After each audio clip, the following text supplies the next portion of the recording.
Hello friends, welcome to our channel physics बात। तो आज पढ़ेंगे इवोल्यूशन का पार्ट 3। इसमें पढ़ेंगे हम लोग बायोलॉजिकल इवोल्यूशन। सबसे पहले कौन कौन से किसने किसने थ्योरी दिया है उसको पढ़ेंगे।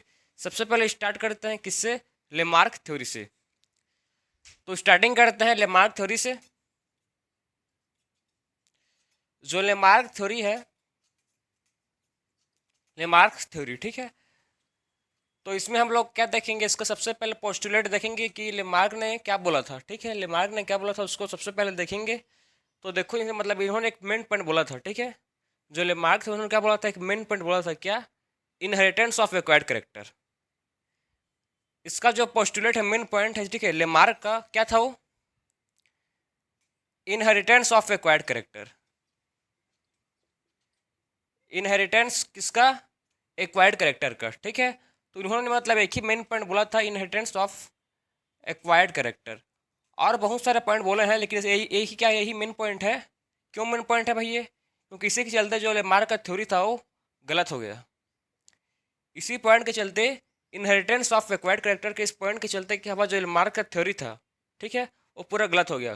क्यों, क्योंकि आप मतलब देखो इस उन्होंने क्या बोला था, इनहेरिटेंस बोला था किसका, एक्वायर्ड करेक्टर। जो जो भी हम लोग करेक्टर, ठीक है, जो जो भी करेक्टर हम लोग इसको एक्वायर्ड करते हैं उसका क्या होगा बोलो, उन्होंने इनहेरिटेंस होगा। ठीक है, जैसे फॉर द एग्जाम्पल आपको मैं बताऊं कि जो जिम जाते हैं, ठीक है, जो अपना बॉडी बनाते हैं, भाई जो बॉडी बनाते हैं क्या है, फिजिकल ग्रोथ है। ठीक है ना, कैसे ग्रोथ हो उसको बोलेंगे हम लोग फिजिकल ग्रोथ। भाई जो फिजिकल ग्रोथ कभी भी इनहेरिट नहीं होता है। ठीक है, फिजिकल ग्रोथ क्या नहीं होता, फिजिकल ग्रोथ कभी भी इनहेरिट नहीं होता। ठीक है, जो भी आप फिजिकल मतलब बहुत लोग आप सर्कस में देखो तो बहुत लोग अपना हाथ को टेढ़ा मेढ़ा मोड़ सकते हैं। ठीक है, तो भी क्या है, वो सीखे हैं, प्रैक्टिस से सीखे हैं। बहुत लोग मतलब डांसिंग में पूरा मतलब एक्सपर्ट होता है, बहुत लोग मतलब डिफरेंट डिफरेंट फील्ड में अपने आप में एक्सपर्ट है, लेकिन भाई वो सीख एक सब बहुत चीज़ को एक्वायर्ड किए हैं। बात समझ रहा हूँ, मतलब सब चीज़ क्या है, वो एक्वायर्ड किए हैं, सीखे हैं, फिजिकल है वो। तो भाई वो मतलब जो रिमार्क का बोला था कि जो एक्वायर्ड करेक्टर है उसका इनहेरिटेंस होगा। जो एक्वायर्ड करेक्टर से मतलब जो मसल से मतलब उसका भी जो बेटा होगा उसका भी क्या होगा, उसका बेटे में भी मसल होगा। भाई वैसे नहीं होगा। ठीक है ना, एक उसी इसका जो थ्योरी था रिमार्क का क्या हो गया, फेल हो गया। ठीक है, उसके क्या हुआ, जो लेमार्क का थ्योरी था फ्लॉप हो गया। उस मतलब इसका थ्योरी को सही नहीं माने, इसका थ्योरी को, किसका, लेमार्क थ्योरी। और क्या बोला देखो उन्होंने, ये था मतलब मेन पॉइंट इसका, ठीक है, जो मैं आपको बताया उसका क्या था, ये मेन पॉइंट था, यही जो मेन पॉइंट है गलत हो गया। और क्या बोला था, use and disuse of organ. और क्या बोला था लेमार्क ने, use and disuse of organ. जो ऑर्गेन है उसका मतलब यूज करो तो क्या होता है, किसी भी ऑर्गन का आप यूज करते हो, ठीक है, तो उसका क्या होता है, ग्रोथ होता है। तो वही मतलब वही चीज ने बोला रिमार्क ने, use and disuse of organ. अगर आप किसी भी चीज ऑर्गेन को आप यूज करोगे तो आपको क्या होगा, उसका ग्रोथ होगा। जैसे कि मसल्स, ठीक है, मसल का अगर जो जिम जाते हैं वो ठीक जो जिम जाते हैं वो क्या होते हैं, वर्क करते हैं, फिजिकल वर्क करते हैं, तभी क्या होता है उसको मसल का ग्रोथ होता है। ठीक है, तभी क्या होता है वो लोग का मसल का ग्रोथ होता है। मतलब जब आप ऑर्गन का यूज़ करोगे, ठीक है, तो उसको क्या होगा, ऑर्गन का जब यूज़ करोगे तो उसका क्या होगा, ग्रोथ होगा। ये था रिमार्क का पॉइंट। ठीक है, जो ये सही था, ये सही बोला था, अगर किसी भी आप ऑर्गन को यूज़ करोगे तो क्या होगा, उसका ऑर्गन का उस ऑर्गन का ग्रोथ होगा। अगर यूज़ नहीं करोगे ऑर्गन का तो क्या होगा, उसका ग्रोथ नहीं होगा। तो ये था रिमार्क का सेकंड पॉइंट। और क्या बोला था रिमार्क ने, न्यूनिट्स। ठीक है, न्यूनिट्स मतलब जो भी कंडीशन, डिफरेंट डिफरेंट आप कंडीशन में जाओगे, ठीक है, तो उसके लिए क्या जरूरत पड़ता है, उसके लिए न्यू न्यूनिट्स जरूरत पड़ता है। ठीक, डिफरेंट डिफरेंट आप कंडीशन इन्वायरमेंट में जाओगे तो उसके लिए क्या रिक्वायर्ड है, उसके लिए रिक्वायर्ड है न्यूनिट्स। समझ गए, तो ये था जो लेमार्क का third point. Lamarck third point क्या था कि उसको मतलब जब भी कहीं भी आप इन्वायरमेंटल चेंज होगा तो क्या पड़ता है, यूनिट्स का जरूरत पड़ता है। उसके बाद बोलते हैं लास्ट पॉइंट था, फोर्थ पॉइंट है effect of environment. Effect of environment, environment का इफेक्ट। भाई इंपॉर्टेंट पॉइंट है ये, इन्वायरमेंट का इफेक्ट। आप किस भी इन्वायरमेंट में रह रहे हो, ठीक है, आप किस भी इन्वायरमेंट में रह रहे हो, बहुत मतलब इंपॉर्टेंट है। फॉर द एग्जाम्पल आपको मैं एग्जाम्पल दे रहा हूँ, जिस जो एग्जाम्पल मार्क ने यूज़ किया है, जिराफ का। ठीक है, किसका एग्जाम्पल मार्क ने यूज़ किया था, जिराफ।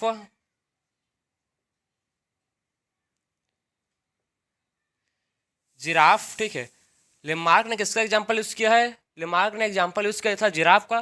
तो इन्होंने मतलब क्या बोला था, देखो जो जिराफ है, ठीक है, जो क्या है, जो जिराफ, उन्होंने मतलब क्या बोला था,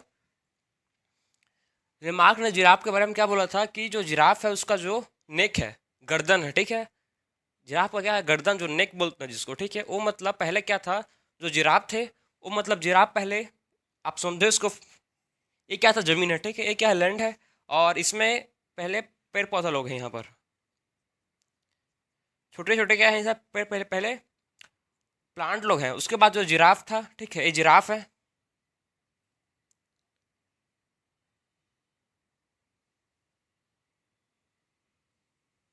भाई क्या बन गया ये, ठीक है, तो ये क्या है, जिराफ है, ठीक है, इसको आप समझ लो जिराफ है अभी, तो जिराफ पहले मतलब क्या था, जिराफ का जो, जिराफ पहले जो मतलब नीचे में क्या, जब लैंड में क्या जो था, घास फूस ले उसको खा के मतलब पहले जिंदा रहता था, ठीक है, पहले किसको, जिराफ क्या खाता था, घास फूस जो जमीन में है, ठीक है, जमीन में जो घास फूस है उसको खाता था पहले जिराफ, उसके बाद क्या हुआ, कुछ इन्वायरमेंट में इफेक्ट आया, ठीक है, उसके बाद क्या हुआ, इन्वायरमेंट में इफेक्ट आया तो मतलब कुछ भी कंडीशन हुआ, और नीचे का जो प्लांट था, ठीक है, जो नीचे में प्लांट था वो खत्म हो गया, ठीक है, नीचे में जो प्लांट था वो खत्म हो गया, अब देखो क्या, अब क्या बच गया, नीचे में जो प्लांट है खत्म हो गया, तो अब क्या बच गया, देखो जो पेड़, ठीक है, ये क्या है, ये ट्री है, अब ये लोग जो जिराफ थे क्या क्या किए, जिराफ ट्री के जो ट्री है, ठीक है ना, जो पेड़ है उसके पत्ते लोग खाने लगे, ठीक है, अब पेड़ मतलब पेड़ ऊपर में है और जिराफ नीचे में, तो उसको गर्दन क्या करना पड़ेगा, गर्दन को ऐसी करना पड़ेगा, समझ रहे बात को,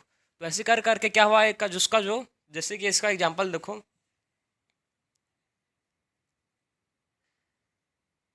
ये दूसरा जिराफ है,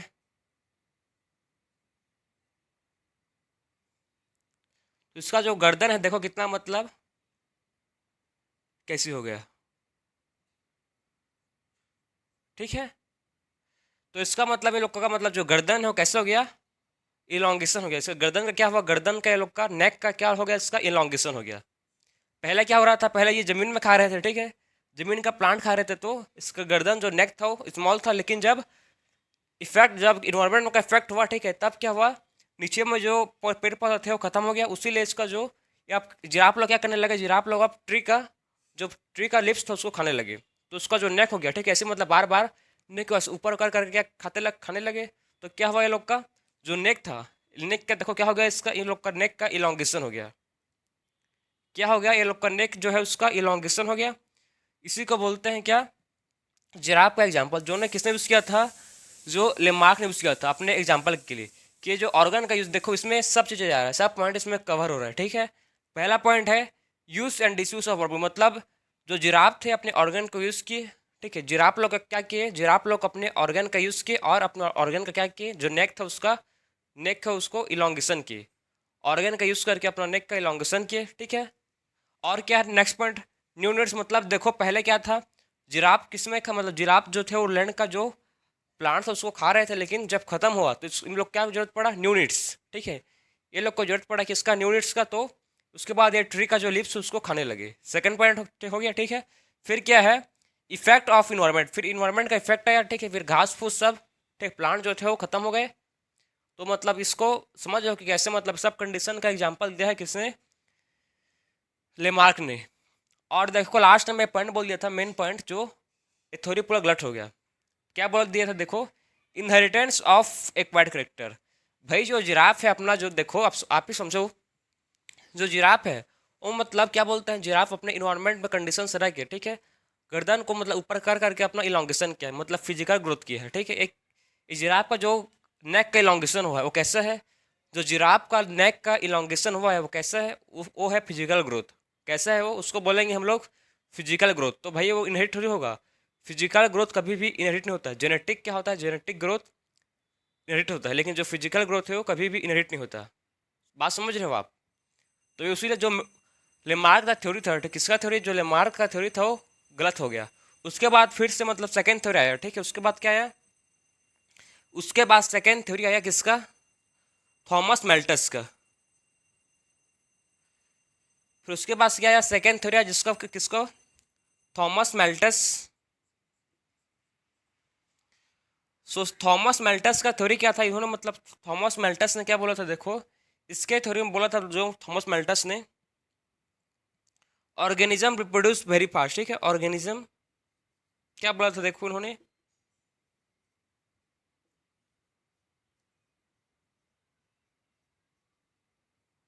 ऑर्गेनिज्म जो होते हैं वो कैसे होते हैं, ऑर्गेनिज्म रिप्रोड्यूस करते हैं एट फास्टर रेट। इन्होंने क्या बोला था थॉमस मेल्टस ने, जो ऑर्गेनिज्म होते हैं कैसे होते हैं और रिप्रोड्यूस करते हैं एट फास्टर रेट। ऑर्गेनिज्म कैसे रिप्रोड्यूस करते हैं, वो रिप्रोड्यूस करते हैं फास्टर रेट में, ठीक है, लेकिन मतलब एक लिमिट तक करते हैं, वैसे नहीं कि हमेशा मतलब करते ही रहते हैं। क्यों भाई, क्यों लिमिट तक करता है, क्योंकि हम लोग को पता है कि रिसोर्सेस क्या है, रिसोर्सेस आर लिमिटेड। ये लोग को पता है कि क्यों कम का मतलब क्यों लिमिट में करते हैं, क्योंकि रिसोर्सेस क्या है, रिसोर्सेस आर लिमिटेड, ठीक है, रिसोर्सेस कैसा है, लिमिटेड रिसोर्सेस। उसीलिए जो उसे जो ऑर्गेनिज्म होते हैं, ठीक है, वो रिप्रोड्यूस कर सकते हैं, ऑर्गेनिज्म रिप्रोड्यूस कर सकते हैं कैसे, फास्टर रेट में, लेकिन नहीं करते हैं क्योंकि पता है करेंगे तो कोई मतलब का नहीं है। क्यों, क्योंकि फूड ही नहीं मिलेगा, रिसोर्सेस उतना मतलब अर्थ में क्या नहीं है, रिसोर्सेस अवेलेबल नहीं है। बात समझ रहे हो, और ना पूरा अभी तो पूरा अर्थ में क्या होता, तबाही मच जाता, आप समझ रहे हो। तो देखो पहला पॉइंट बोला जो थॉमस मेल्टस ने क्या बोला था, जो ऑर्गेनिज्म होता है, ठीक है, वो रिप्रोड्यूस कैसे करते हैं, फास्टर रेट में करेंगे, लेकिन फास्टर रेट में कर सकते हैं, लेकिन क्यों नहीं करते, क्योंकि क्या, क्योंकि रिसोर्सेस कैसा है, रिसोर्सेस लिमिटेड है। अगर अगर देखो जब रिसोर्सेस लिमिटेड होगा, जब क्या होगा, जब रिसोर्सेस लिमिटेड है तो इससे क्या होगा, इससे होगा कंपटीशन, इससे क्या होगा, कंपटीशन होगा। अगर इससे कंपटीशन होगा तो इससे क्या होगा, कंपटीशन हुआ तो इससे जो फिटेस्ट है, ठीक है, जो फिटेस्ट है वही क्या करेगा, सर्वाइव करेगा।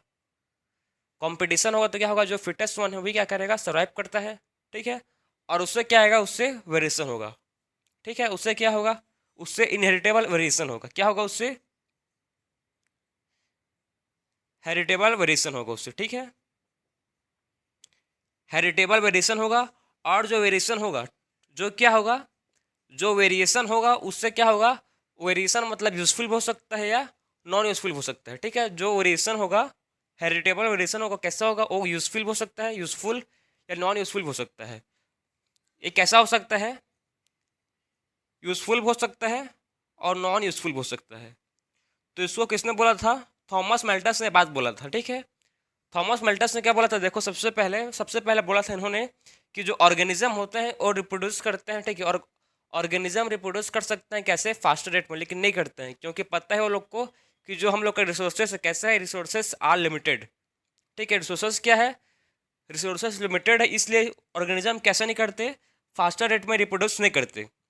सेकंड पॉइंट, अगर रिसोर्सेस लिमिटेड है, ठीक है, अगर क्या है रिसोर्सेस लिमिटेड है तो इससे क्या होगा, इससे कंपटीशन होगा, इससे कंपटीशन होगा तो क्या होगा, इससे जो फिटेस्ट वन है वही जो फिटेस्ट है, ठीक है, वही क्या करेगा, सर्वाइव करेगा, ठीक है, वो क्या करेगा, सर्वाइव करेगा और क्या करेगा, इनहेरिटेबल, ठीक है, इससे क्या होगा, फिट जो कंपटीशन से इनहेरिटेबल वेरिएशन होगा, ठीक, कंपटीशन से क्या होगा, कंपटीशन से हेरिटेबल वेरिएशन होगा। और जो हेरिटेबल वेरिएशन है, ठीक, क्या है, जो हेरिटेबल वेरिएशन है वो क्या होगा, यूजफुल या नॉन यूजफुल। तो मेन इसका पॉइंट क्या था, देखो मेन पॉइंट थॉमस मेल्टस का था कि रिसोर्सेज कैसे होते हैं, लिमिटेड होते हैं, रिसोर्सेज लिमिटेड होते हैं और उससे क्या होता है, कंपटीशन, कंपटीशन होगा तो क्या होगा, इससे कंपटीशन होगा हेरिटेबल वेरिएशन, और हेरिटेबल वेरिएशन से यूजफुल हो सकता है वेरिएशन या नॉन यूजफुल हो सकता है। इसी बात को, ठीक, इसी बात को डार्विन ने क्या बोला, देखो उसको अब देखते हैं क्या, अब है डार्विन थ्योरी। तो इसी बात को देखो डार्विन ने क्या बोला था, मतलब इसी में एक पॉइंट ऐड कर दिया, ठीक है, इसी में क्या कर दिया, एक पॉइंट ऐड कर दिया।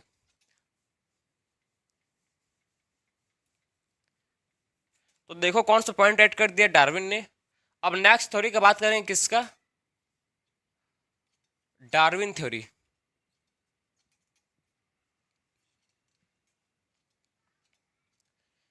सो डार्विन का क्या कहना है भाई, देखो जो डार्विन था उन्होंने क्या बोला कि जब क्या होता है, कंपटीशन होता है, ठीक है, जब क्या होता है, जब कंपटीशन होगा, मतलब वही पॉइंट का बोला उन्होंने, जब कंपटीशन होता है तो क्या होता है, उससे कंपटीशन से क्या होता है, हेरिटेबल वेरिएशन होता है, ठीक है, कंपटीशन से क्या होगा, कंपटीशन से ओकर होता है हेरिटेबल वेरिएशन, हेरिटेबल वेरिएशन। और जो हेरिटेबल वेरिएशन है वो क्या होता है, यूजफुल, जो हेरिटेबल वेरिएशन वो कैसा होता है, ये होता है मतलब यूजफुल हो सकता है या नॉन यूजफुल भी हो सकता है। क्या हो सकता है ये यूजफुल भी हो सकता है या नॉन यूजफुल भी हो सकता है। नॉन यूजफुल अगर क्या हुआ, ये पॉइंट को यहाँ तक किसने बोला था, इसको थॉमस मेल्टस ने बोला था, ठीक है। यहाँ तक पॉइंट किसने बोला था, इसको थॉमस मेल्टस ने बोला था। अब देखो आगे, आगे डार्विन ने क्या बोला, ठीक है। डार्विन ने बोला कि अगर जो यूजफुल, ठीक है, जो यूजफुल वेरिएशन होगा वो मोर सर्वाइव करेगा, ठीक है। जो यूजफुल वेरिएशन होगा वो कैसे करेगा, वो जिसके पास क्या होगा, यूजफुल वेरिएशन होगा वो बेटर सर्वाइव करेगा। बात समझ रहे हो।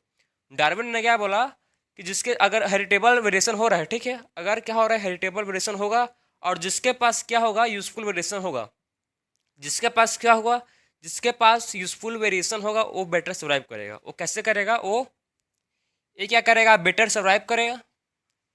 जब ये बेटर सर्वाइव करेगा, बेटर सर्वाइव, और इसका जो एक प्रॉपर क्या करेगा, प्रॉपर ये रिसोर्सेस का यूटिलाइजेशन करेगा।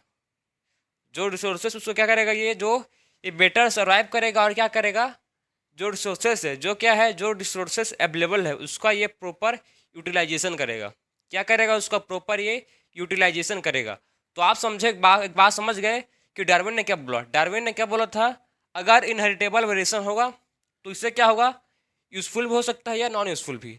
अगर यूजफुल होगा तो डार्विन ने क्या बोला, इसको जिसके पास यूजफुल वेरिएशन होगा वो बेटर सर्वाइव करेगा, और वो बेटर सर्वाइव करेगा, ठीक है। और बेटर सर्वाइव करके जो भी क्या है रिसोर्सेस है उसका प्रॉपर क्या करेगा, उसका यूटिलाइजेशन करेगा, ठीक है। उसका रिसोर्सेस क्या करेगा, रिसोर्सेस का प्रॉपर यूटिलाइजेशन करेगा और क्या करेगा, और क्या कर सकता है, रिप्रोड्यूस मोर प्रोजेनी, ठीक है। फिर क्या करेगा, ये रिप्रोड्यूस कर सकता है मोर प्रोजेनी, रिप्रोड्यूस मैनी प्रोजेनी।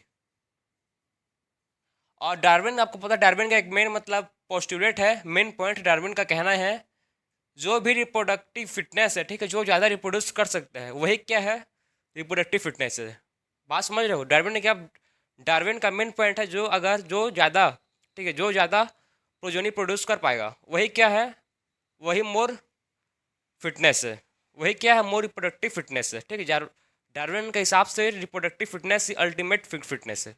कैसा है, डार्विन के हिसाब से जो रिप्रोडक्टिव फिटनेस है वो अल्टीमेट फिटनेस है, ठीक है। जो ज़्यादा प्रोजेनी प्रोड्यूस कर पाएगा वही क्या है, रिप्रोडक्टिव फिटनेस है। ये किसका कहना है, ये डार्विन का कहना है। तो आपने समझ गया कि डार्विन ने क्या बोला। डार्विन का मतलब बोला अगर इनहेरिटेबल वेरिएशन होगा, अगर यूजफुल होगा तो क्या होगा, यूजफुल से बेटर, ठीक है। जो यूजफुल वेरिएशन होगा उससे जो ऑर्गेनिज्म होगा, यूजफुल वेरिएशन जो ऑर्गेनिज्म होगा वो बेटर सर्वाइव करेगा। अगर वो बेटर सर्वाइव करेगा, ठीक है, अगर वो बेटर सर्वाइव करेगा तो उससे क्या कर सकते हैं, वो रिप्रोड्यूस करेगा क्या, मैनी, ठीक है, वो रिप्रोड्यूस करेगा, रिप्रोड्यूस मैनी ऑर्गेनिज्म को क्या कर सकता है, रिप्रोड्यूस मैनी ऑर्गेनिज्म, ठीक।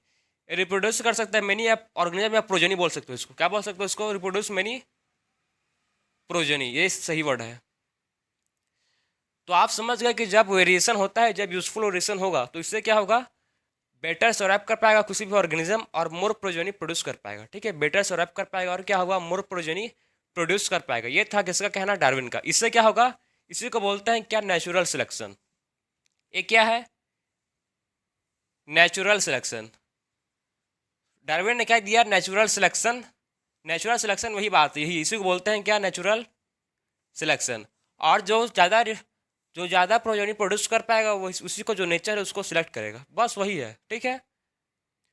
जो रिप्रोडक्टिव फिटनेस उसी को जो फिट है, ठीक है, जो फिट है, जो रिप्रोड्यूस कर पा रहा है वही उसी को जो नेचर है उसको सिलेक्ट करता है, ठीक है। जो रिप्रोड्यूस कर पाता है, ठीक है, और रिप्रोडक्टिव फिटनेस उसी को जो नेचर है वो सिलेक्ट करता है, उसी को बोलते हैं क्या, नेचुरल सिलेक्शन। क्या बोलते हैं उसको, उसको बोलते हैं नेचुरल सिलेक्शन। तो आपको क्लियर हो गया कि नेचुरल सिलेक्शन क्या है। इसमें क्या होता है, अगर जो भी ऑर्गेनिज्म क्या है, रिप्रोडक्टिव फिटनेस से फिट है और मैनी प्रोजेनी प्रोड्यूस कर पा रहा है, ठीक है। ऑर्गेनिज्म फिट है और बेटर सर्वाइव कर पा रहे हैं और मैनी प्रोजेनी प्रोड्यूस कर पा रहे हैं, तो वो इसी को बोलते हैं क्या, नेचुरल सिलेक्शन। क्या बोलेंगे उसको, उसको बोलते हैं नेचुरल सिलेक्शन। और देखो जो डार्विन, जो कौन थे, डार्विन थे। डार्विन का की पॉइंट क्या था, डार्विन का दो की पॉइंट है।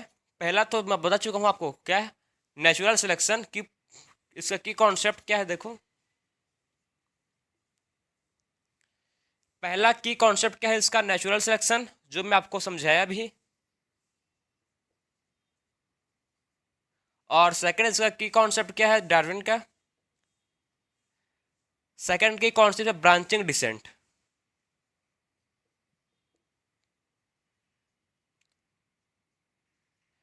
पहला की कॉन्सेप्ट है किसका, पहला की कॉन्सेप्ट क्या है नेचुरल सिलेक्शन, और सेकंड की कॉन्सेप्ट क्या है ब्रांचिंग डिसेंट, ठीक है। सेकंड क्या है ब्रांचिंग डिसेंट, फर्स्ट क्या है नेचुरल सिलेक्शन। तो देखो आपने नेचुरल सिलेक्शन समझ गया, ठीक है, नेचुरल सिलेक्शन समझ लिया। अब बात करेंगे किसका, ब्रांचिंग डिसेंट। सो ब्रांचिंग डिसेंट का मतलब क्या है, ब्रांचिंग डिसेंट मतलब क्या होता है देखो, कोई भी क्या है एक ऑर्गेनिज्म है, ठीक है, कोई भी एक ऑर्गेनिज्म है और रिप्रोड्यूस कर पा रहा है, ठीक है, रिप्रोड्यूस करेगा, ठीक है। एक ऑर्गेनिज्म क्या किया, रिप्रोड्यूस किया, ठीक है। फिर एक और ऑर्गेनिज्म क्या करेगा, ये ऑर्गेनिज्म रिप्रोड्यूस करेगा, फिर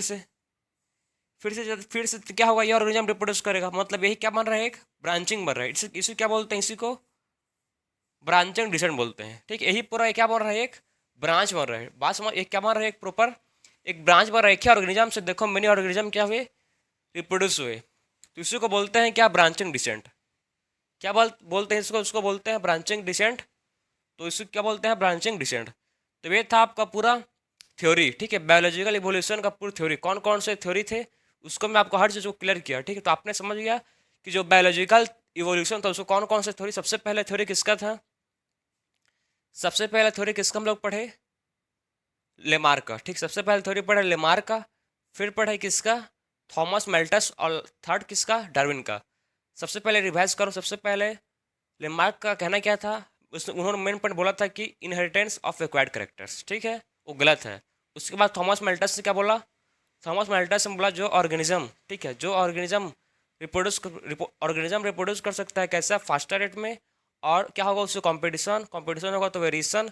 अगर इनहेरिटेबल वेरिएशन, ठीक है, हेरिटेबल वेरिएशन यूजफुल हो सकता है या नॉन यूजफुल भी हो सकता है, ये किसका कहना था, थॉमस मेल्टस। फिर उसके बाद आए डार्विन। डार्विन ने क्या बोला कि जो यूजफुल करेक्टर है, ठीक है, जो क्या है, जो यूजफुल करेक्टर है वो मोर सर्वाइव बेटर सर्वाइव कर पाता है। जिसके पास क्या है, यूजफुल वेरिएशन है, जिसके पास यूजफुल वेरिएशन है वो बेटर सर्वाइव कर पाएगा और मैनी प्रोजनी प्रोड्यूस कर पाएगा। ये किसका कहना था, डार्विन का। तो आपने आपको तीनों पॉइंट, तीनों थ्योरी, ठीक है, तीनों थ्योरी आपको क्लियर होनी चाहिए, तीनों थ्योरी आपको क्लियर समझ आनी चाहिए। अब देखेंगे हम लोग नेक्स्ट मैकेनिज्म ऑफ इवोल्यूशन। अब क्या देखेंगे, अब देखेंगे मैकेनिज्म किसका, इवोल्यूशन का, इवोल्यूशन का क्या मैकेनिज्म है।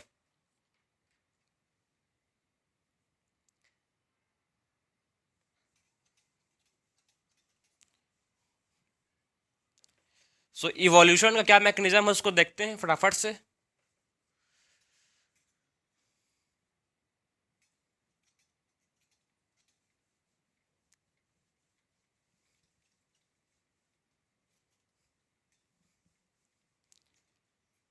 सो देखो इवोल्यूशन, इवोल्यूशन का मैकेनिज्म है,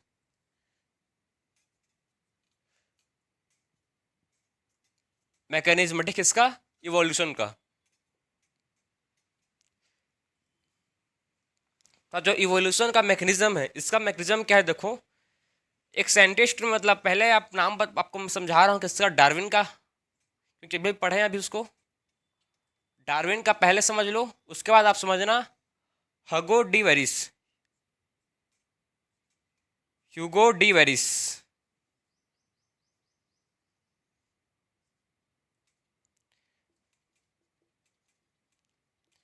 तो डार्विन सबसे पहले आता है, डार्विन ने क्या बोला था, इस डार्विन ने क्या दिया था, डार्विन, इसका मतलब डार्विन ने देखो क्या समझाया था हम लोग को, ठीक है, डार्विनियन वेरिएशन। इन्होंने क्या बताया था, डार्विनियन वेरिएशन। जो डार्विन का वेरिएशन था, ठीक है, डार्विन के हिसाब से जो वेरिएशन हो रहा था कैसा था, वो स्मॉल था, ठीक है। डार्विन के हिसाब से जो वेरिएशन हो रहा था कैसा हो रहा था, डार्विन के हिसाब से जो वेरिएशन हो रहा था कैसे था, स्मॉल था और डायरेक्शन था, ठीक है, स्मॉल था और कैसा था, डायरेक्शनल था। डार्विन के हिसाब से जो वेरिएशन है कैसा है, स्मॉल है और कैसा है, डायरेक्शनल है। And directional. किसके हिसाब से है ये? डार्विनियन वेरिएशन के हिसाब से, ठीक है। डार्विन के हिसाब से क्या है? डार्विनियन वेरिएशन बोलते हैं, ठीक है। डार्विन के जो डार्विन ने वेरिएशन दिया था उसको क्या बोलते हैं? Darwinian variation. वो कैसे था? डार्विनियन वेरिएशन स्मॉल था और डायरेक्शन था, ठीक है। और कैसे था? डायरेक्शनल था। कैसा था? उसको डायरेक्शनल था, स्मॉल और डायरेक्शनल था। और कैसे ग्रो हो रहा था? Gradual change. कैसे चेंज हो रहा था उसमें? धीरे धीरे इवॉल्व हो रहे थे, ठीक है। किसका था ये? डार्विन का था। अब आता है किसका? Hugo de Vries. तो ह्यूगो डी वेरिस ने क्या बोला? ह्यूगो डी वेरिस ने बोला किसके बारे में? देखो, ह्यूगो डी वेरिस ने बात किया, ये वर्क किया, ठीक है। ये सबसे पहले वर्क किया किस पे? ये वर्क किए किस पे किए? इवनिंग प्राइम रूस। ह्यूगो डी वेरिस ने क्या किया था? वर्क किया था किस पे किया था? इवनिंग प्राइम रूस में क्या किए थे इन्होंने? वर्क किए थे। तो जब इन्होंने इवनिंग प्राइम रूस पर वर्क किए, ठीक है, तो इनको क्या पता चला कि जो वेरिएशन होता है, ठीक है, वेरिएशन इन्होंने मतलब पॉइंट बताया कि जो वेरिएशन होता है वो कैसा होता है? वेरिएशन क्यों होता है? म्यूटेशन से वेरिएशन होता है। इनका मेन पॉइंट क्या था? कि म्यूटेशन इवॉल्व वेरिएशन, ठीक है। म्यूटेशन ही है जो क्या लेकर आता है? म्यूटेशन ही इवोल्यूशन लेकर आता है। इनका मेन पॉइंट था। मेन पॉइंट क्या था? कि जो म्यूटेशन है, म्यूटेशन से क्या होता है? इवोल्यूशन। इसका मेन पॉइंट क्या था? म्यूटेशन से क्या आता है? इवोल्यूशन। और कैसा आता है? लार्ज, ठीक है। और इवोल्यूशन कैसा आता है? जो म्यूटेशन क्या कॉज करेगा? म्यूटेशन वर्क किया था इवनिंग प्राइमरोज पर। और क्या बोला था? जो म्यूटेशन होता है, म्यूटेशन से क्या होता है? म्यूटेशन ही है जो क्या करवाता है? इवोल्यूशन करवाता है, ठीक है। इनका मेन पॉइंट था कि जो म्यूटेशन है ही क्या करवाता है? इवोल्यूशन करवाता है। और जो इवोल्यूशन होगा, इवोल्यूशन कैसा होगा? इवोल्यूशन लार्ज होगा और डायरेक्शन लेस होगा। इवोल्यूशन कैसा होगा? इवोल्यूशन लार्ज होता है और कैसा होता है? डायरेक्शन लेस होता है। समझे बात को? और देखो, इन्होंने बोला था क्या किसके बारे में? साल्टेशन। साल्टेशन क्या है? साल्टेशन। और किस और क्या बताया था इन्होंने? बताया था साल्टेशन के बारे में। साल्टेशन इसका मतलब क्या है? Single step large mutation. Saltation का मतलब क्या है? Single step large mutation.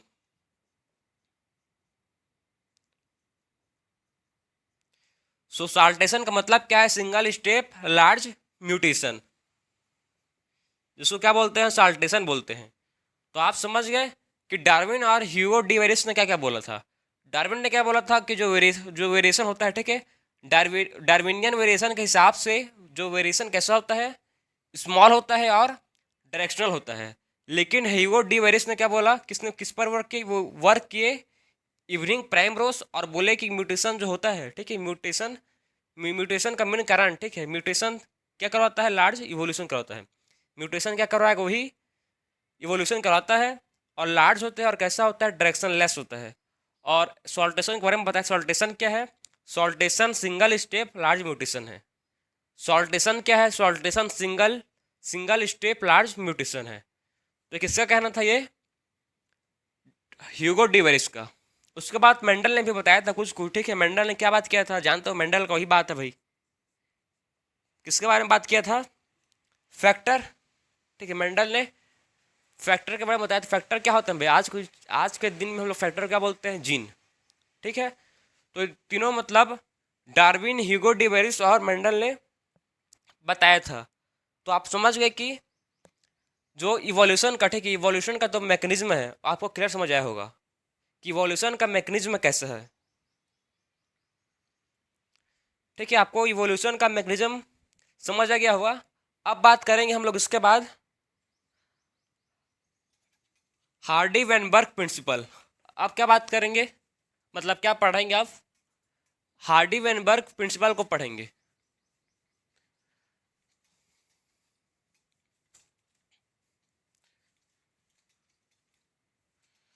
तो अब पढ़ते हैं हम लोग नेक्स्ट टॉपिक जो इम्पोर्टेंट है, Hardy Weinberg principle. Weinberg principle. तो देखो, हार्डी विनबर्ग प्रिंसिपल क्या है और क्या है, इसमें क्या पढ़ेंगे उसको देखो, ठीक है। जो हार्डी वेनबर्ग प्रिंसिपल है, इसका मेन पोस्टुलेट क्या है, मेन इसका एम क्या है। तो इसका मेन कहना है, इसका आप देखो, इस थ्योरी का मतलब प्रिंसिपल का मेन क्या है, इसका इसका आप डेफिनेशन बोल सकते हो कि इसका पॉइंट बोल सकते हो। जो अरिल फ्रीक्वेंसी होते हैं, जो क्या होते हैं, अलिल फ्रीक्वेंसी होते हैं, जो इनका कहना था कि जो अलिल फ्रीक्वेंसी होते हैं किसमें, इना पोल्यूशन, ठीक है। जो अलील जो क्या होता है, अलील फ्रीक्वेंसी होता है किसमें होता है, ना पॉपुलेशन में, ठीक है।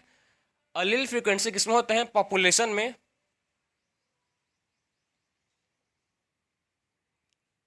जो अलील क्या होता है, इनका मतलब इसका हार्डी वेनबर्ग का प्रिंसिपल का मैंने कहना था कि जो अलील क्या होते हैं, अलील के जो अलीलिक फ्रीक्वेंसी होते हैं, ठीक है, जो क्या होते हैं अलीलिक फ्रीक्वेंसी होते हैं किसमें, इन पॉपुलेशन, और कैसे होते हैं,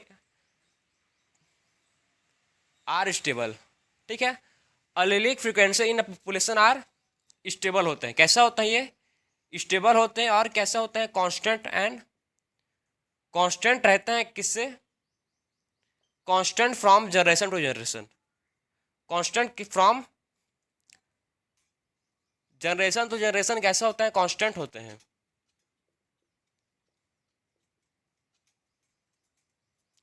तो आप समझ गए कि इसका मेन मतलब क्या बोलना चाह रहा है आपको प्रिंसिपल। अगर समझ नहीं आया होगा टेंशन मतलब, आपको मैं समझाऊंगा भी तो आपको समझ आ जाएगा। तो इनका मेन पोस्टुलेट क्या था, देखो इस प्रिंसिपल का मतलब क्या है। हार्डी वेनबर्ग प्रिंसिपल का मतलब है कि जो अलील, जो क्या है, अलील का फ्रीक्वेंसी है, ठीक है, अलील का फ्रीक्वेंसी है किसमें, पॉपुलेशन में, वो क्या हो, वो स्टेबल है, ठीक है। जो अलील का फ्रीक्वेंसी है पॉपुलेशन में, वो क्या होना चाहिए, वो स्टेबल होना चाहिए, पहला पॉइंट। और उसमें स्टेबल होना चाहिए और कांस्टेंट रहना चाहिए जनरेशन टू जनरेशन। और कैसा होना चाहिए, कांस्टेंट रहना चाहिए generation to generation. For the example अब देखो,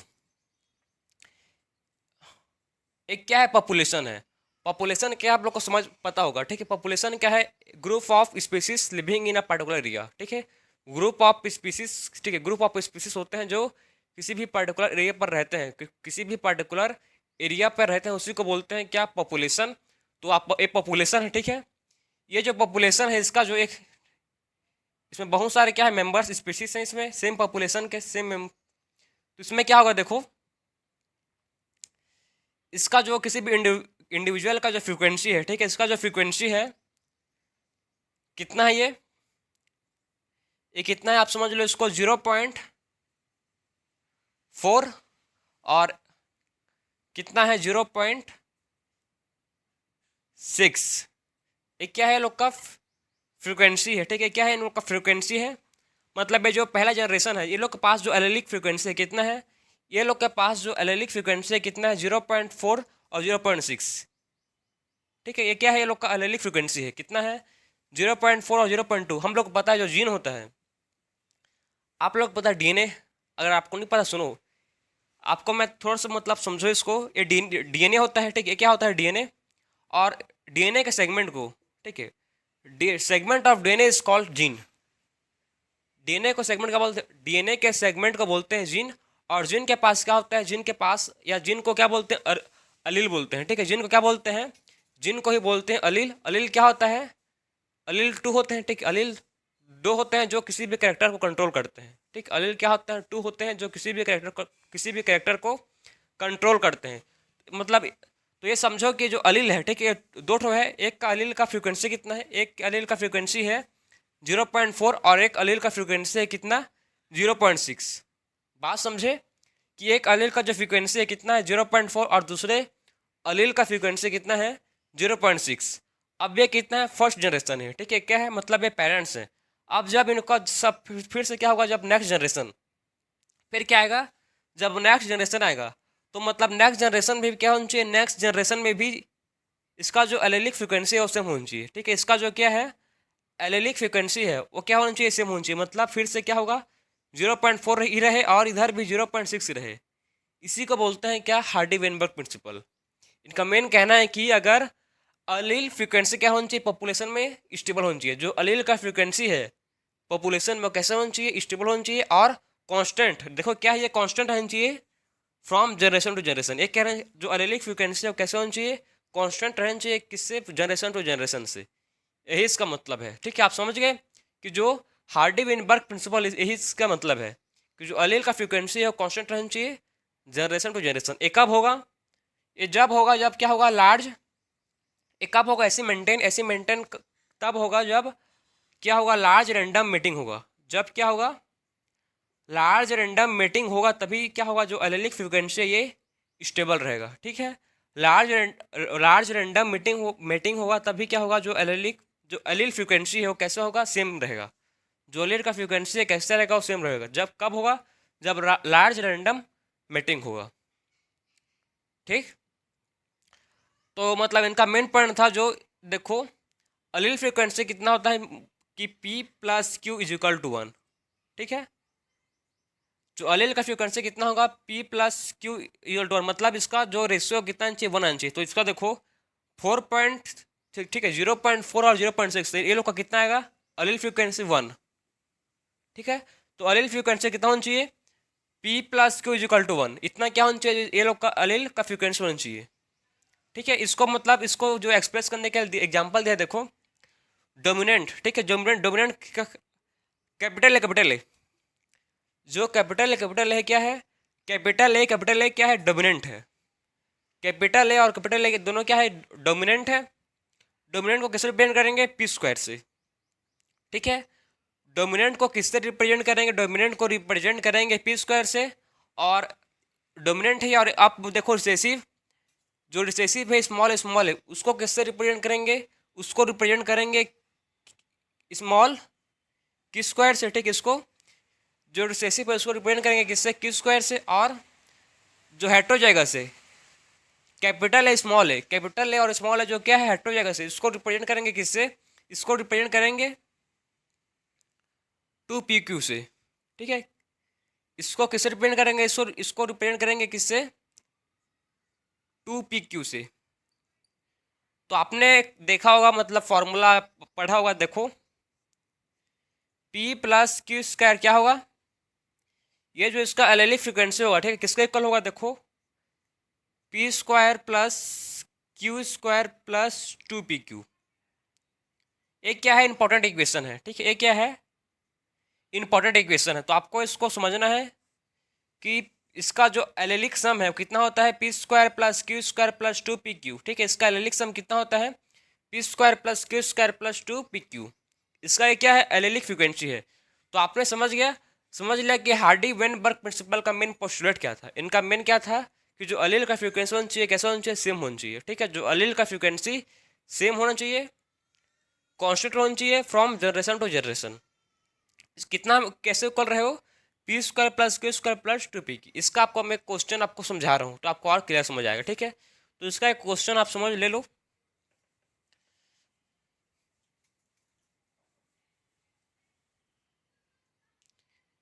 इसका जो क्वेश्चन होगा, देखो कैसे क्वेश्चन आपको मिलेगा एग्जाम में।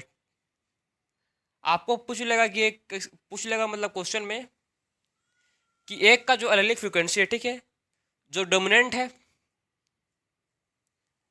डोमिनेंट कितना है, डोमिनेंट है 0.6, तो रिसेसिव कितना हुआ। सिंपल क्वेश्चन है भाई, ये तो मतलब आप आंख बंद करके ही बता सकते हो मेरे को। फॉर्मूला क्या था, मैं आपको बताया था एलेलिक फ्रिक्वेंसी का, पी के कितना था, P plus Q is equal to 1, ठीक है। क्या है इसका एलेलिक फ्रिक्वेंसी का फॉर्मूला है, तो उसको आप पुट करो। पी का कितना है, पी मतलब क्या है, पी मतलब है डोमिनेंट, डोमिनेंट कितना है 0.6, ठीक है। डोमिनेंट कितना है 0.6, और ये हम लोग को निकालना है। तो ए कितना है, मतलब यहाँ ए लिख दो, स्मॉल है, और इज इक्वल टू 1। तो इसको जब आप कैलकुलेट करोगे तो स्मॉल है 1 माइनस 0.6, तो कितना आएगा इसका रेशियो, 0.5। बात समझ आया आपको, कैसे क्वेश्चन आएगा इसका। ये बहुत सिंपल क्वेश्चन है, इससे मतलब सिंपल क्वेश्चन नहीं आ सकता, ठीक है। इसको मैं ही मतलब आपको बता सकता हूँ। तो आपको समझाने के लिए मैं आपको बताया कैसे क्वेश्चन आ सकता है, ठीक है। यही नहीं आएगा, ठीक है, इसको मत बोलना कि यही क्वेश्चन आएगा, बल्कि नहीं, दूसरा क्वेश्चन आएगा, लेकिन मतलब इसी प्रकार से क्वेश्चन आएगा। आप एक बार फॉर्मूला, आपको क्या पता नहीं चाहिए, ये फॉर्मूला इंपॉर्टेंट है, ठीक है। ये फॉर्मूला ये जो फार्मूला है क्या इंपॉर्टेंट है और ये भी फार्मूला इंपॉर्टेंट है, तो आपको दोनों फार्मूला आपको अच्छे से याद रखना पड़ेगा। ठीक, क्वेश्चन बनाने के लिए सिंपल आता है, इसका न्यूमेरिकल सिंपल आता है, आप देखो ना कितना सिंपल आया। ऐसे किस्म ऐसे इसका जो न्यूमेरिकल है कैसे आता है, सिंपल आता है। ठीक है,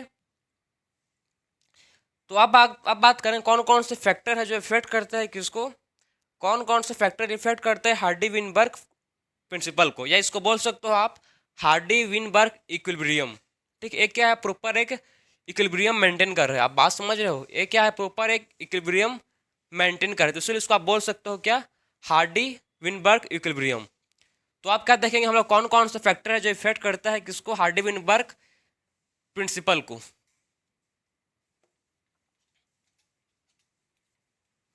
फैक्टर इंपॉर्टेंट है और ठीक है, जो क्या है जो फैक्टर है वो इंपॉर्टेंट है। सो कौन कौन सा फैक्टर है जो क्या कर रहा है, कौन कौन सा फैक्टर है जो हार्डी विनबर्ग प्रिंसिपल को इफेक्ट कर रहा है। सबसे पहले जो फैक्टर है उसको देखो नाम क्या है, पहले फैक्टर को बोलते हैं क्या, फैक्टर इफेक्टिंग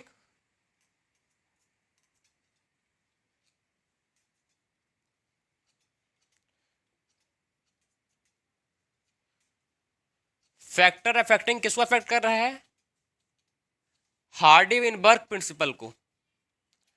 तो अब इसका मेन पोस्टुलेट देखते हैं, सबसे पहले है जीन माइग्रेशन या जीन फ्लो। पहला क्या है, पहला है जीन माइग, टोटल 5 फैक्टर हैं, ठीक है, जो टोटल 5 फैक्टर हैं जो इफेक्ट करते हैं किसको, हार्डी विनबर्ग प्रिंसिपल को। सबसे पहले है जीन माइग्रेशन या जीन फ्लो, सेकेंड है जीन ड्रिफ्ट, ठीक है, जेनेटिक ड्रिफ्ट, थर्ड क्या है म्यूटेशन रिकॉम्बिनेशन, और लास्ट है नेचुरल सिलेक्शन। सबसे पहले जो फैक्टर है वो इफेक्ट करेगा किसको, हार्डी विनबर्ग प्रिंसिपल को, वो क्या है जीन माइग्रेशन या जीन फ्लो।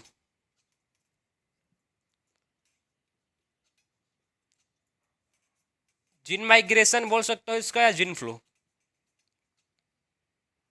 या जीन फ्लो। सो जीन माइग्रेशन क्या है, सिंपल है, बस समझ आना चाहिए आपको।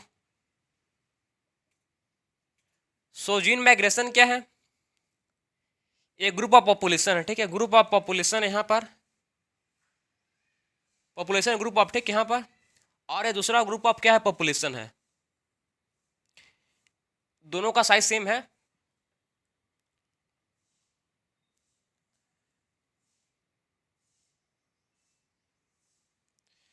एक ग्रुप ऑफ पॉपुलेशन है, ठीक है, पहला ग्रुप ऑफ पॉपुलेशन ए और बी। तो क्या होगा इसका जो मेंबर होंगे, ठीक है, जो इसके जो ग्रुप पॉपुलेशन बी के जो पॉपुलेशन बी के जो मेंबर होंगे, कुछ मेंबर होंगे, ठीक है, वो कहाँ चल देंगे, इसको जो मेंबर होंगे कुछ मतलब वो कहाँ चल देंगे, पॉपुलेशन में चल देंगे। इसके जो मेंबर थे ग्रुप बी के, उसके मेंबर कहाँ पहुँच गए, ग्रुप ए में पहुँच गए। बात समझे आप, जो ग्रुप बी के पॉपुलेशन का जो मेंबर थे, ठीक है, यहाँ पर जो मेंबर थे इस जगह पर, वो कहाँ पहुँच गए, वो कहाँ पहुँच चल दिए पॉपुलेशन के पास। तो क्या हुआ, इसी को बोलते हैं क्या जीन का माइग्रेशन। जब ये गए तो क्या होगा, इससे जीन के जगह जो जीन का फ्रीक्वेंसी होगा उसमें चेंज आएगा, उसमें क्या आएगा, इसमें क्या होगा, इसमें जो जीन का फ्रीक्वेंसी था, अब क्या होगा, जो जीन का फ्रीक्वेंसी है वो क्या होगा, चेंज होगा। बात समझ आए आपको, इसमें जो एलिलिक फ्रीक्वेंसी है आप समझो, जिसमें ये लोग का जो एलिल है, ठीक है, वो यहाँ पहुँच गया, मतलब ये लोग का जो एलिलिक फ्रीक्वेंसी क्या होगा, इसमें एलिलिक फ्रीक्वेंसी इसमें चेंज होगा। इसमें क्या होगा, एलिलिक फ्रीक्वेंसी चेंज होगा जब ग्रुप ऑफ पॉपुलेशन का कुछ कुछ मेंबर यहाँ पहुँच जाएंगे। और इसमें भी देखो पॉपुलेशन ए भी चेंज आएगा, पहले इसमें थे लेकिन इसमें और आ गए, ठीक है, इसमें और मेंबर ऐड हो गए, तो इसके में भी क्या होगा, इसमें भी जो एलिल का फ्रीक्वेंसी है वो भी चेंज होगा। पॉपुलेशन ए और पॉपुलेशन बी दोनों में क्या होगा, जो एलिलिक फ्रीक्वेंसी है इसका क्या होगा, चेंज होगा। बात समझ आए आपको, इसी को बोलते हैं क्या, जीन माइग्रेशन, या ठीक क्या बोलते हैं इसको, जीन माइग्रेशन। और जीन फ्लो क्या है, ठीक है, और क्या है जीन फ्लो, क्या है जीन फ्लो किसको बोलते हैं, जब रिपीटेड, ठीक है, जब क्या होता है, जब रिपीटेड जीन का माइग्रेशन होता है, जब रिपीटेड जीन का माइग्रेशन होता है उसी को बोलते हैं gene flow. Repeated gene migration is called gene flow, ठीक है, रिपीटेड जीन माइग्रेशन को बोलते हैं जीन फ्लो। बात समझ आए आपको, जहाँ से गए उठ, ठीक है, जहाँ से जो मेंबर थे वो दूसरे मेंबर के पास, दूसरे पॉपुलेशन के पास गए, इसको बोलते हैं क्या? इमिग्रेशन। इमिग्रेशन। और जहाँ पर गए हैं उस, ठीक है, उसको बोलते हैं इमाइग्रेशन। ठीक है, इमिग्रेशन और माइग्रेशन।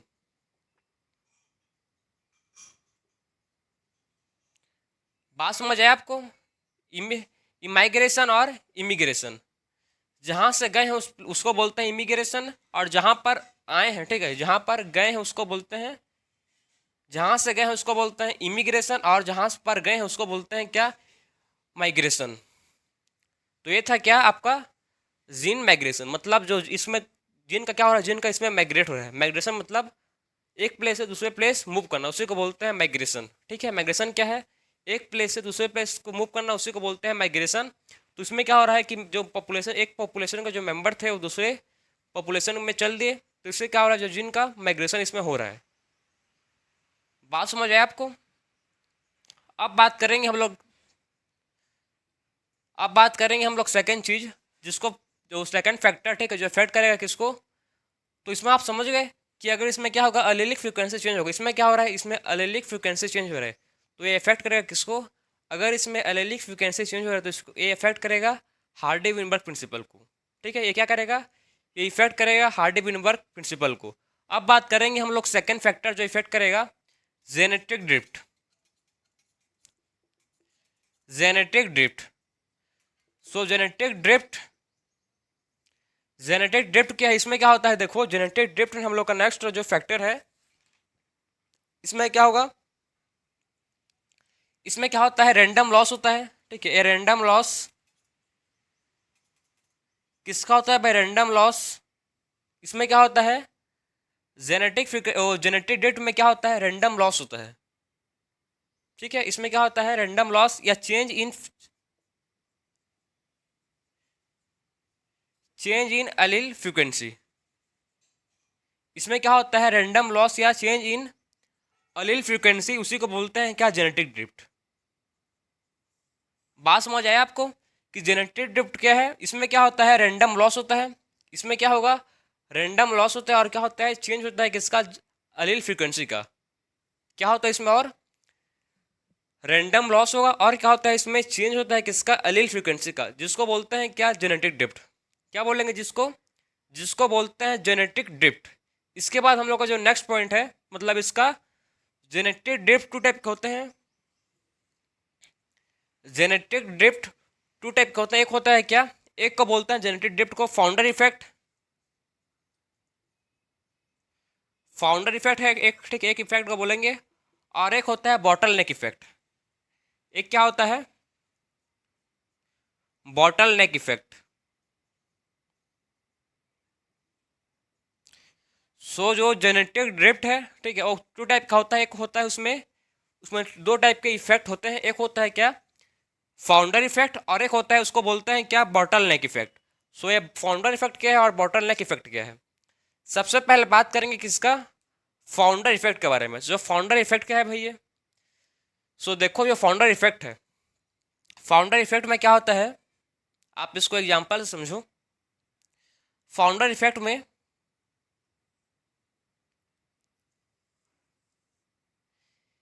ए पॉपुलेशन नहीं है भी, ठीक है, ये पॉपुलेशन नहीं है, ये टापू है। ठीक है, क्या है, एक टापू है।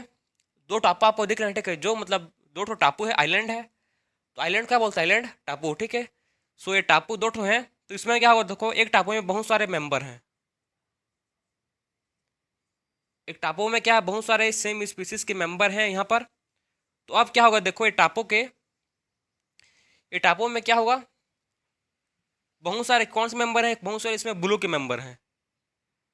इसमें ब्लू के जो आबादी है, जो ब्लू के ऑर्गेनिज्म है, ब्लू अलील बोल सकते हो कि, ठीक है, जो क्या है उसके बहुत मेंबर हैं।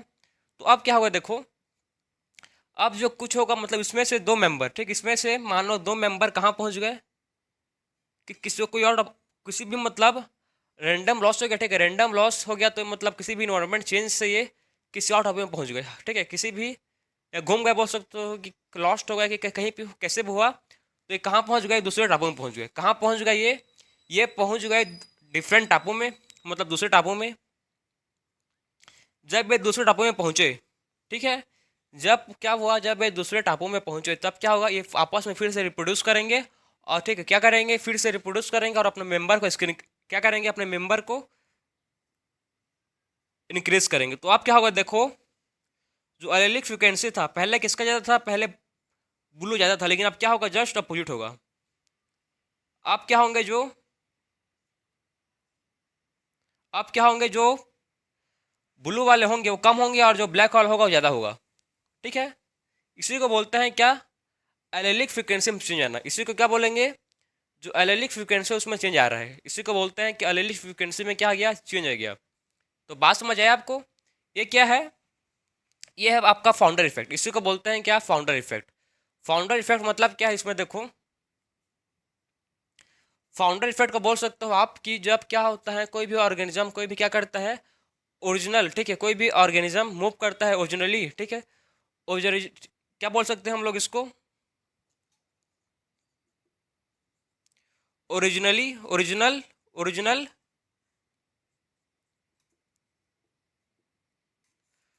ड्रिफ्टेड। कोई भी क्या होगा इसमें, देखो फाउंडर इफेक्ट में क्या होगा, ओरिजिनल ड्रिफ्टेड पॉपुलेशन, ठीक है, क्या होगा, जो ओरिजिनल ड्रिफ्टेड पॉपुलेशन है इसमें क्या होगा, जो ओरिजिनल ड्रिफ्टेड पॉपुलेशन है वो क्या बन जाएगा, बिकम फाउंडर। आप देखो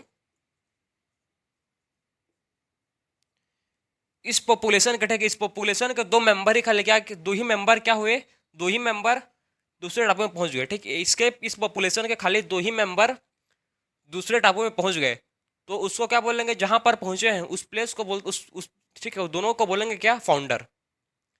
पूरे आबादी को कौन बनाया है, दो ही लोग बनाए हैं। पास में आया आपको, पूरे आबादी को कौन बनाया है, पूरे आबादी को खाली दो ही लोग बनाए हैं, उसीलिए उसको बोलते हैं क्या, उसीलिए उसको बोलते हैं फाउंडर।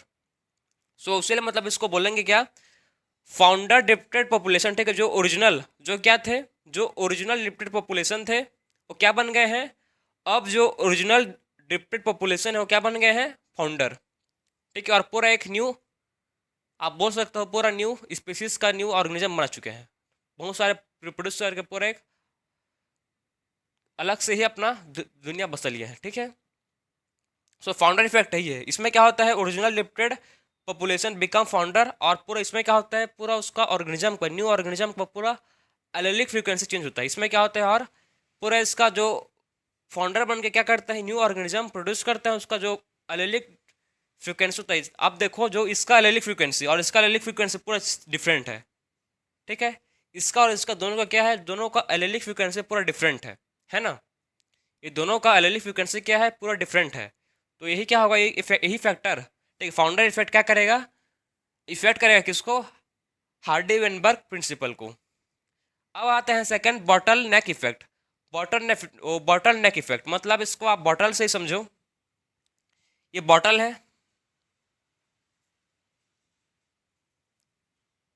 ये क्या है, एक बॉटल है। बॉटल में क्या है, मतलब इसमें बहुत सारे,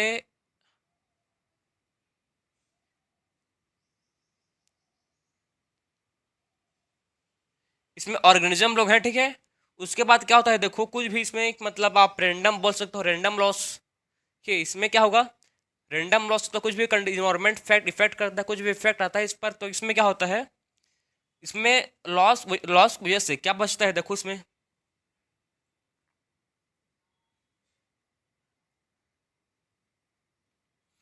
इसमें कुछ भी लॉस होता है, ठीक है, और उसको लास्ट में क्या बचता है इसमें, आपको नहीं दिख रहा होगा, देखो अब मैं थोड़ा सा ऊपर बना रहा हूँ इसको,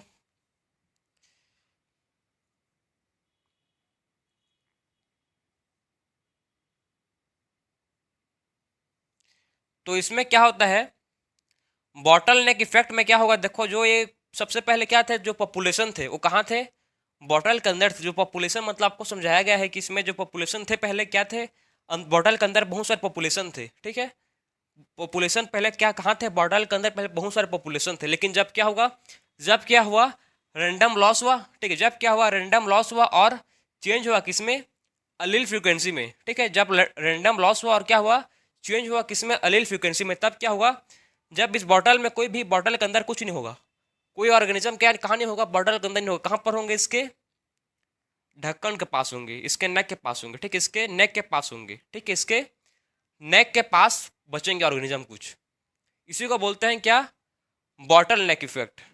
क्या बोलते हैं इसको, इसको बोलते हैं बॉटल नेक इफेक्ट। तो आपको बॉटल नेक इफेक्ट और फाउंडर इफेक्ट दोनों समझ आया होगा। दोनों किसका टाइप है, ये जेनेटिक ड्रिफ्ट का। ठीक है, किसका टाइप है ये, जेनेटिक ड्रिफ्ट का। तो आपको क्लियर हो गया होगा कि जेनेटिक ड्रिफ्ट में क्या होता है, आखिर में इसमें होता क्या है भाई। ठीक है, तो हम लोग ने अभी तक जीन माइग्रेशन देख लिया, जेनेटिक ड्रिफ्ट देख लिया। अब बात करेंगे हम लोग इसके बाद म्यूटेशन। म्यूटेशन तो सब लोग को पता है भाई मेरे को। ठीक है, म्यूटेशन क्या है, म्यूटेशन में क्या होता है, जब म्यूटेशन होगा तो क्या होगा, इसमें जेनेटिक मेकअप में चेंज होता है। ठीक है, म्यूटेशन में क्या होता है, जेनेटिक मेकअप में चेंज होगा। और जब जेनेटिक मेकअप में चेंज होगा तो उससे क्या होगा, जो जिन का फ्रिक्वेंसी है, जो एलेलिक फ्रिक्वेंसी है, उसका क्या होता है, चेंज होता है। बस सिंपल है, बात समझे। नहीं समझ आया है तो सुनो एक बार, लिख लो आप इसको फिर से। कौन सा फैक्टर है जो इफेक्ट करेगा म्यूटेशन, म्यूटेशन में क्या होता है, जेनेटिक मेकअप इफेक्ट होता है। ठीक, इसमें क्या होता है, जेनेटिक मेकअप इसमें इफेक्ट होता है। तो इफेक्ट दे जेनेटिक म्यूटेशन क्या करता है, इफेक्ट करता है किसको, इफेक्ट दे जेनेटिक मेकअप। जेनेटिक मेकअप को इफेक्ट करता है कौन, म्यूटेशन।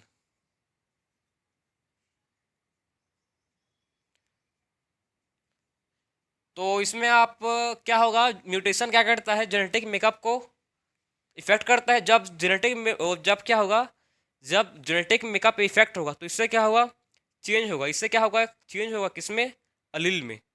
अलील के फ्रीक्वेंसी में क्या होगा, अलील के फ्रीक्वेंसी में चेंज होगा। बात समझ आया आपको। जब क्या होगा, जब म्यूटेशन होगा तो म्यूटेशन से क्या होगा, जो म्यूटेशन किसको इफेक्ट करेगा, म्यूटेशन इफेक्ट करेगा किसको, ये इफेक्ट करेगा जेनेटिक मेकअप को। और जब जेनेटिक मेकअप इफेक्ट होगा तो उससे क्या होगा, अलील का फ्रीक्वेंसी में चेंज आएगा। उससे क्या होगा, जो अलील का फ्रीक्वेंसी हो वो चेंज होगा। अब है नेक्स्ट रिकॉम्बिनेशन। रिकॉम्बिनेशन क्या है,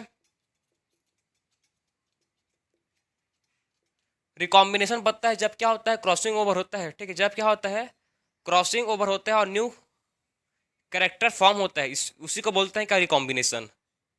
रिकॉम्बिनेशन में क्या होता है, देखो इसमें एक क्रोमोजोम है।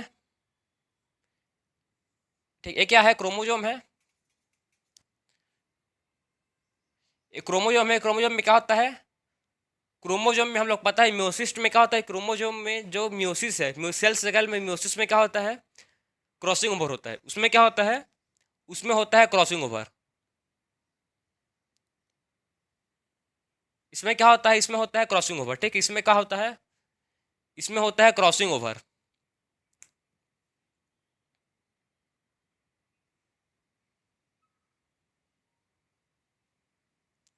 बात समझ आए, इसमें क्या हो रहा है, इसमें आपको दिख रहा है यहाँ पर क्या हो रहा है, क्रॉसिंग ओवर।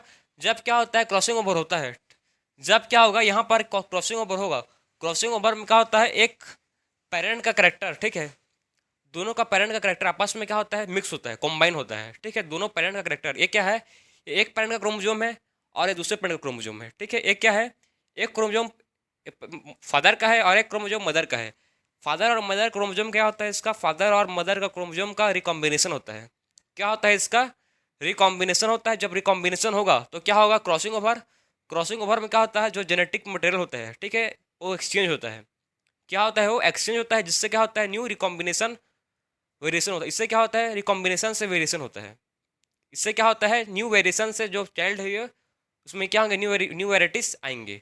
ठीक है, तो इससे क्या होगा, इससे जो एलेलिक फ्रिक्वेंसी है इसमें चेंज होगा। जब रिकॉम्बिनेशन होता है तो क्या होता है, एलेलिक फ्रिक्वेंसी चेंज होता है। रिकॉम्बिनेशन होगा तो क्या होगा, जो एलेलिक फ्रिक्वेंसी है वो क्या होगा, चेंज होगा। बात समझे, रिकॉम्बिनेशन से क्या होता है, एलेलिक फ्रिक्वेंसी चेंज होता है। उसके बाद हम लोग बात करेंगे नेक्स्ट,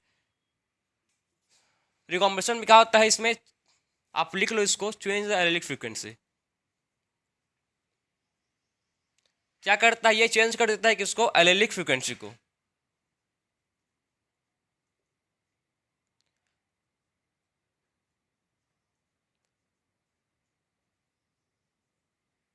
इसके बाद जो फिफ्थ नंबर का है, जो इफेक्ट करेगा किसको, हार्डी वे नंबर प्रिंसिपल को लास्ट है, जिसको बोलते हैं क्या, नेचुरल सिलेक्शन।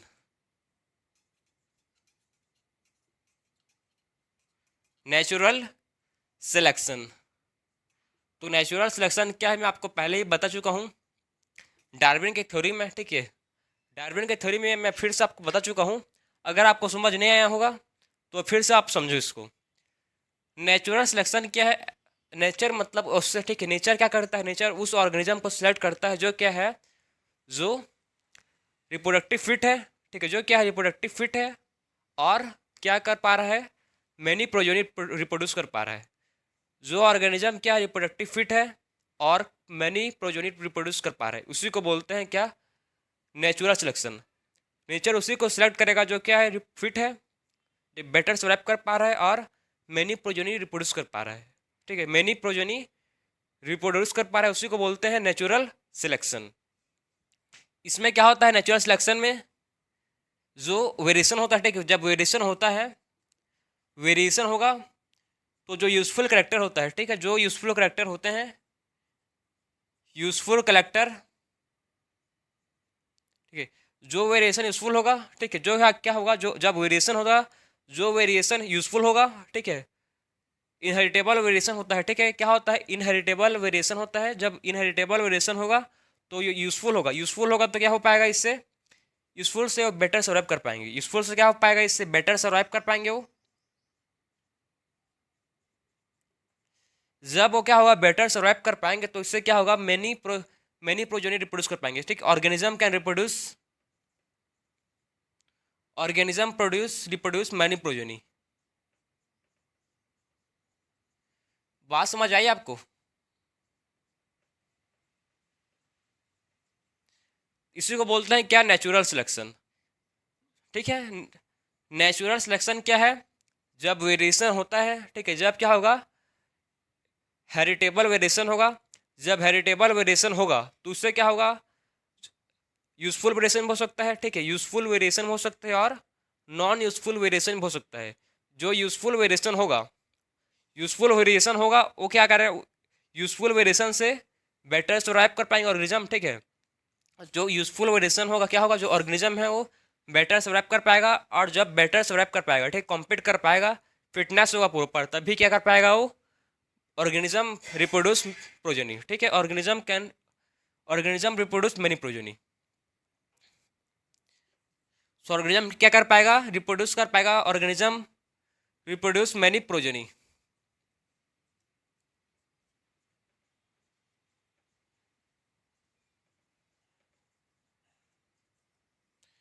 तो आपको समझ आएगा कि नेचुरल सिलेक्शन है क्या, कि आखिर नेचुरल सिलेक्शन में होता क्या है।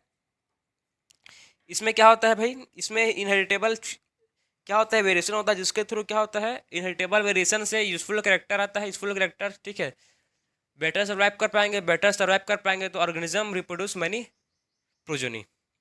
ये कि इसी को बोलते हैं क्या, नेचुरल सिलेक्शन। मतलब अगर नेचुरल सिलेक्शन होगा, अगर क्या होगा नेचुरल सिलेक्शन होगा तो नेचर उसी को सिलेक्ट कर पाएगा जो क्या है रिप्रोडक्टिव फिटनेस है, ठीक है। तो इससे क्या होगा, एलेलिक में एलेलिक फ्रिक्वेंसी चेंज होगा, इससे क्या होगा, जो एलेलिक फ्रिक्वेंसी है वो क्या होगा, चेंज होगा, इससे एलेलिक फ्रिक्वेंसी चेंज होगा। समझ गए बात को? उसके बाद हम लोग आते हैं नेक्स्ट, जो नेचुरल सिलेक्शन है, इसके आपको 3 ठो ग्राफ मिलेंगे आपके एनसीईआरटी के बुक में। कौन कौन सा है देखो, एक है सबसे पहले आपको जो आपका एनसीईआरटी में डायग्राम दिया है, ठीक है, वो क्या है, सबसे पहले है स्टेबलाइजिंग सेल, स्टेबलाइजिंग। सेकेंड दिया है डायरेक्शनल। थर्ड आपका दिया है, नाम पढ़ लेना, अच्छे से नहीं पढ़ोगे तो, डिसरप्टिव। तो 3 ठो आपका मतलब ग्राफ दिया है, स्टेबलाइजिंग, डायरेक्शनल और क्या दिया है, डिसरप्टिव, ठीक है। तो स्टेबलाइजिंग का मतलब क्या है, देखो जो इसका स्टेबलाइजिंग का ग्राफ है वो कैसा होगा, स्टेबलाइजिंग का ग्राफ कैसा होगा, पिक पर होगा, ठीक है, स्टेबलाइजिंग का ग्राफ कैसे होगा, पिक में होगा और नैरो होगा। एक क्या है, पिक पर है और नैरो है, मतलब पॉपुलेशन कैसा है, स्टेबलाइज है, ग्रो हो रहा है, ठीक है, पॉपुलेशन स्टेबली ग्रो, क्या हो रहा है, पॉपुलेशन स्टेबली ग्रो हो रहा है। एक ही डायरेक्शन में क्या हो रहा है, जो पॉपुलेशन है नैरो है और पिक पर है, मतलब पॉपुलेशन कैसे ग्रो हो रहा है, स्टेबल ग्रो हो रहा है, ठीक, इसी को बोलते हैं क्या, स्टेबलाइजिंग। क्या बोलते हैं इसी को बोलते हैं स्टेबलाइजिंग। ये क्या है, पिक है, पिक पर है, और क्या है, नैरो। फिर आता है डायरेक्शनल। डायरेक्शनल में क्या है, देखो इसका जो ग्राफ है कैसा होता है, इसका ग्राफ जो है स्टेबल होता है, ठीक, स्टेबलाइजिंग होता है, स्टेबल होता है, लेकिन इसका ग्राफ साइड पर बनता है, मिडिल पर नहीं बनता, ठीक। जो इसका ग्राफ है कैसा होता है, आपको मिडिल पर नहीं दिखेगा, साइड पर दिखेगा, या इस कॉर्नर पर दिखेगा कि इस कॉर्नर पर दिखेगा। मेन ग्राफ कैसे है, ये है मेन ग्राफ, ठीक है, लेकिन यहाँ पर नहीं दिखेगा आपको, आपको किसी साइड पर दिखेगा, इस साइड पर दिख सकता है या इस साइड पर, मत मान लो कि इस साइड पर दिखेगा, ठीक है, इस साइड पर दिखेगा। तो देखो, ठीक, एक क्या है, न्यू न्यू ग्राफ बन गया किसका, डायरेक्शनल का, ठीक है। एक क्या बन गया है, न्यू ग्राफ बन गया है किसका, डायरेक्शनल का।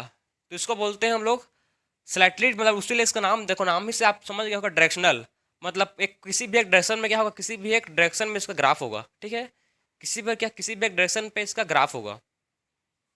अब है डिसरप्टिव। डिसरप्टिव में इसमें ग्राफ क्या, इसका ग्राफ क्या होगा, इसका जो ग्राफ है इसमें दो टॉपिक होंगे, इसमें क्या होंगे, दो टॉपिक होंगे, ठीक है, इसीलिए इसको बोलते हैं डिसरप्टिव। इसमें क्या है, दो टॉपिक है, इसमें दो टॉपिक है, इसीलिए इसको बोलते हैं क्या, दो टॉपिक, इसीलिए इसको बोलते हैं डिसरप्टिव। तो आपको ग्राफ समझ आया नेचुरल सिलेक्शन का, कि इसमें ग्राफ कैसा है, इसमें थ्री टाइप के ग्राफ है। पहला है स्टेबलाइजिंग सिलेक्शन, ठीक, स्टेबलाइजिंग, डायरेक्शनल और डिसरप्टिव। स्टेबलाइजिंग क्या है, इसमें दो ठो, इसमें स्टेबलाइजिंग में आपको पिक है और नैरो ग्रो हो रहा है, ठीक है, जो पॉपुलेशन, जो इसका डायरेक्शन है नेचुरल सिलेक्शन का, एक क्या है, ये नेचुरल सिलेक्शन का डायरेक्शन है, ठीक है। स्टेबलाइजिंग, डायरेक्शनल और डिसरप्टिव। जो स्टेबलाइजिंग है वो प्रॉपर एक स्टेबल फॉर्म में ग्रो हो रहा है, डायरेक्शनल मतलब जो एक ही डायरेक्शन पर है, यहाँ हुआ कि यहाँ, और डिसरप्टिव मतलब इसके दो पीक हैं, ठीक है। तो ये हो गया आपका पूरा कंप्लीट किसका, 5 फैक्टर, जो इफेक्ट करता है किसको, हार्डी विनबर्ग प्रिंसिपल को, ठीक है। किसको इफेक्ट करता है, ये इफेक्ट करता है हार्डी विनबर्ग प्रिंसिपल को। तो कौन कौन सा फैक्टर है, समझ गए। सबसे पहले फैक्टर है कौन सा, जीन माइग्रेशन या जीन फ्लो। सेकंड फैक्टर है जीन ड्रिफ्ट, ठीक है, जेनेटिक ड्रिफ्ट। थर्ड फैक्टर है म्यूटेशन, रिकॉम्बिनेशन, और क्या है, नेचुरल सिलेक्शन। ये क्या करते हैं, हार्डी विनबर्ग के प्रिंसिपल को, इक्विलिब्रियम को, ठीक है, हार्डी विनबर्ग इक्विलिब्रियम को क्या करते हैं, ये इफेक्ट करते हैं। ये पांचों के पांचों फैक्टर क्या करते हैं, हार्डी विनबर्ग इक्विलिब्रियम को इफेक्ट करते हैं। तो आपको समझ आ गया कि कौन कौन से फैक्टर हैं जो हार्डी विनबर्ग इक्विलिब्रियम को इफेक्ट करते हैं। तो ये था आपका पूरा हार्डी विनबर्ग प्रिंसिपल, ठीक है। हम लोग ने हार्डी विनबर्ग प्रिंसिपल भी कंप्लीट कर लिया। तो बाकी का जो लेक्चर है उसको, बाकी का चीज़ जो बचा है उसको नेक्स्ट लेक्चर में पढ़ेंगे। सो मिलते हैं अब नेक्स्ट लेक्चर में। राधे राधे।